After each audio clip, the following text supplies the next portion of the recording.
মেয়েদের সঙ্গে জোর করে সম্পর্ক তৈরি করে, কেন এখানে মেয়েরা ৩ জন পুরুষের সঙ্গে বিয়ে করে এবং গোয়ার কোন স্থানে সুন্দরী মেয়েদের বাজার বসে, আর সেই মেয়েদের বয়সও খুব অল্প, আবার দেখতেও পরীর মতো। আর তার পাশাপাশি চলুন জেনে নিই গোয়ার 7টি সবচেয়ে সুন্দর জায়গা সম্পর্কে। নম্বর 7, কালাঙ্গুট বিচ। কালাঙ্গুট বিচকে গোয়ার রানী বলা হয় কারণ এটি সবচেয়ে বড় এবং সবচেয়ে জনপ্রিয় সৈকত। এখানে সবসময় পর্যটকদের ভিড় থাকে। যদি আপনি ওয়াটার স্পোর্টস এবং জেট স্কিইং, প্যারাসেলিং বা বানানা রাইডের মজা নিতে চান তবে এটি পারফেক্ট জায়গা। সন্ধ্যার সময় এখানকার দৃশ্য আরো সুন্দর হয়ে ওঠে। সৈকতের ধারে প্রচুর ক্যাফে, মিউজিক ও স্ট্রিট ফুড স্টল রয়েছে, যা এই জায়গাটিকে আরো বিশেষ করে তোলে। নম্বর 6, বাঘা বিচ। যদি আপনি নাইট লাইফ পছন্দ করেন তবে বাঘা বিচের চেয়ে ভালো জায়গা আর নেই। দিনে এখানে মানুষ সমুদ্রের ঢেউয়ের মজা নেয় এবং ওয়াটার স্পোর্টস করে, কিন্তু আসল মজা রাত থেকে শুরু হয়। এখানে বিখ্যাত ক্লাব টিটো, মেম্বো এবং ক্যাফে মেম্বোতে জোরদার মিউজিক ও দুর্দান্ত ডান্স হয়। যদি আপনি পার্টি প্রেমী হন তবে এই সৈকত আপনার জন্য আদর্শ।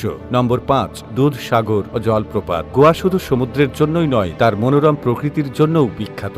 দুধসাগর জলপ্রপাত 310 মিটার উঁচু। যখন জল পড়ে তখন মনে হয় যেন সাদা দুধ বইছে, তাই তার নাম দুধসাগর। এখানে পৌঁছাতে গেলে জঙ্গল সাফারি করতে হয়, যা নিজেই একটা অ্যাডভেঞ্চার। পথে আপনি সবুজ বনভূমি, বিরল পাখি ও বিভিন্ন প্রাণী দেখতে পাবেন। নম্বর 4, আগুয়াদা ফোর্ট। যদি ইতিহাসে আপনার আগ্রহ থাকে তবে এই দুর্গটি আপনার ভালোই লাগবে। এটি 1612 সালে পর্তুগিজরা সমুদ্র হামলা থেকে বাঁচার জন্য নির্মাণ করেছিল। আজ এটি একটি বিখ্যাত পর্যটন স্থান, যেখান থেকে আরব সাগরের সুন্দর দৃশ্য দেখা যায়। এখানকার পুরনো লাইট হাউস এটিকে আরো বিশেষ করে তুলেছে। নম্বর 3, আঞ্জুনা বিচ। যদি আপনি শান্তভাবে সমুদ্রের ধারে বসে সঙ্গীত শুনতে চান তবে আঞ্জুনা বিচ সবচেয়ে ভালো। 1960 সাল থেকে এটি হিপ্পি কালচারের জন্য বিখ্যাত। প্রতি বুধবার এখানে আঞ্জুনা ফ্লি মার্কেট বসে, যেখানে আপনি নানা রকমের জিনিস কিনতে পারেন। স্থানীয় শিল্প, গয়না, চিত্রকলা ও পুরনো ফ্যাশনের পোশাক পাওয়া যায়। রাতে এখানে লাইভ মিউজিক ও ইলেকট্রনিক ডান্স পার্টির মজাই আলাদা। নম্বর 2, চাপুরা ফোর্ট। যদি আপনি দিল চাহতা হ্যায় সিনেমা দেখে থাকেন তবে এই দুর্গটি নিশ্চয়ই মনে আছে।